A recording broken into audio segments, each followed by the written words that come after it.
microcomputer of mine. Our next guest or speaker is climate change scientist Dr. James Byrne, or as we know him, Jim. He published his first climate change research paper in 1989.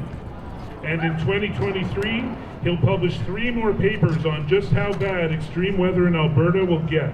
We need to listen to him. Jim?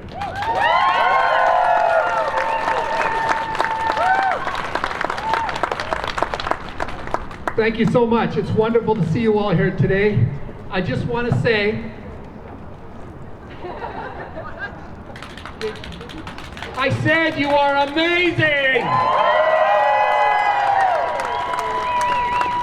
Now, my wonderful friend Steve pointed out that we're not into violence.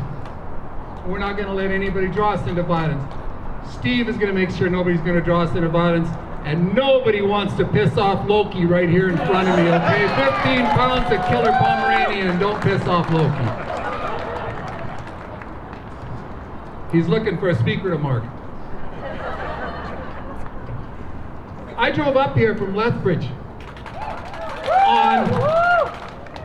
on kilowatt hours that I collected on my solar panels, which also run my ground-based heating and cooling that's run my home since 2006. You know what? This is doable. It's doable, and we won't have to choke over air pollution anymore if we actually get on with the renewable energy transition.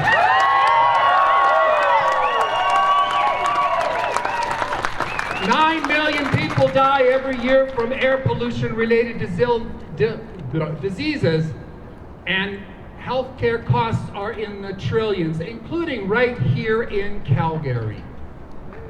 The costs are extreme, the costs are high. People are poisoning our atmosphere and they're not paying for it, we are. I listened on my radio to Danielle Smith talking on CBC today. Okay, the CBC, they've got to get a little BS buzzer, okay, for when they have people on. They really do, okay? I'm sorry, Danielle, I'd love to meet with you and talk to you about science, but you are a science denier. You don't get science at all, okay? Danielle is talking all kinds of science denial. Carbon capture and storage. I'm sorry, if I could put my stuff down, I would show you on Amazon. You know what I'm going to do? Will you hold on to Loki, Steve? Whatever you need. Hold on to Loki. Now Okay, now how many of you people know this sign from American Sign Language? Quick, somebody yellow, what's this sign? Bullshit, exactly. I'm sorry, Danielle, carbon capture and storage is not going to work. We're already behind people who can produce oil for $20 a barrel and it's cleaner oil. Yeah, we shouldn't give up on our oil resources yet, but be damn realistic about what we can really do with them. We're not going to go to 2050. We're not going to go to 2040. Be realistic, okay? Daniel says that we can do LNG. No, it's bullshit. We can't do LNG is worse for the climate than coal-fired electricity. Leakage of methane gases is so terrible. They're terribly strong greenhouse gases, and they're warming our climate radically, okay? Oil sands. Oh, come on, you guys and gals in oil sands. How greedy do you have to be, and why the hell can't you invest your billions in renewable energy instead of more oil sands? God damn it, you'll still be as profitable as hell, and Albertans will be looking for the crumbs, but invest your money in something that gives us all a future instead of almost none of us. You're rich now. How greedy do you have to be while so many Albertans, probably now over the majority, are having a tough time just making it? I agree, buddy. You betcha, yeah. That's Loki being Loki. Yeah, he's telling me, calm down, boss. We got this. Calm down. We got this. They can invest in renewables. Oil sands. You can invest in renewables. CAP, Canadian Association of Petroleum Producers. How damn greedy do you have to be? Invest in renewables, okay? That's what we need. Be damn Albertans and take care of us all. Now,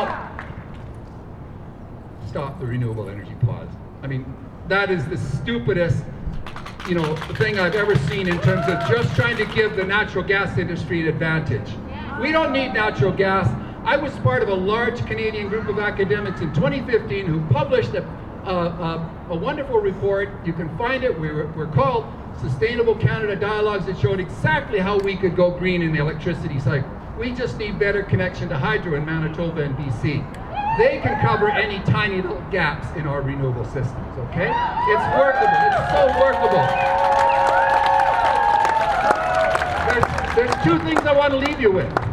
Colleagues of mine from Harvard University recently published a paper. What they said is that executives and oil companies, big fossil fuel firms, the way is probably now open to charge them with climate homicide. Those 11,000 people who died in Libya died in a storm which is primarily due to climate change. They owe those people a lot for their lives. If all of us who suffered through smoke all summer this year, they owe us for all of the pain and anguish we went through. So climate lawsuits, climate homicide, believe me. What? Climate justice. Climate justice, thank you, exactly. That was the term I was looking for. So what do? It's great to see so many of you out on a Sunday afternoon. You could be doing something, well, this is fun. Of course, from a climate scientist perspective, I'm a pretty nerdy guy, and I don't know how to have much fun except with Loki,